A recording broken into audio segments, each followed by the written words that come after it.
ప్రియమైన దేవుడి బిడ్డలారా, మనందరికీ తెలిసిన విధంగా దేవుడిచ్చిన ఆజ్ఞకి లోబడితే, దేవుడిచ్చిన ఆజ్ఞని అవిధేయించకుండా ఆచరిస్తే ఆశీర్వదింపబడతాము.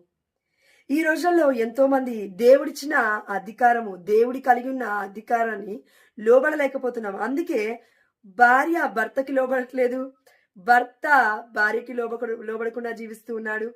అదేవిధంగా పిల్లలు భార్యాభర్తలకి లోబడకుండా జీవిస్తున్నారు. లోబడటం అంటే అండి ఇక్కడ ప్రేమ, తగ్గి జీవించడం, తగ్గింపు కలిగి బ్రతకడం. ఎక్కడైతే తగ్గింపు ఉంటుందో దేవుడు ఆ కుటుంబాన్ని హెచ్చిస్తాడు. Amen, hallelujah. A family who prays together they stays together. మరి మనం ఏం చేస్తున్నాం? కుటుంబ ప్రార్థనలు ఎందుకు విడిచిపెట్టాం? మొదలు పెట్టాలి కుటుంబ ప్రార్థన. మదర్ తెరీసా గారు అన్న మాట అండి, పునీతురాలు. A family who prays together they stays together. ఏ కుటుంబం అయితే కలిసి ప్రార్థిస్తుందో వారు కలిసి జీవిస్తారు. ఆమేన్, హల్లెలూయా. మరి కలిసి ప్రార్థిద్దామా? దేవుడి అధికారానికి, ఆజ్ఞకి లోబడదామా?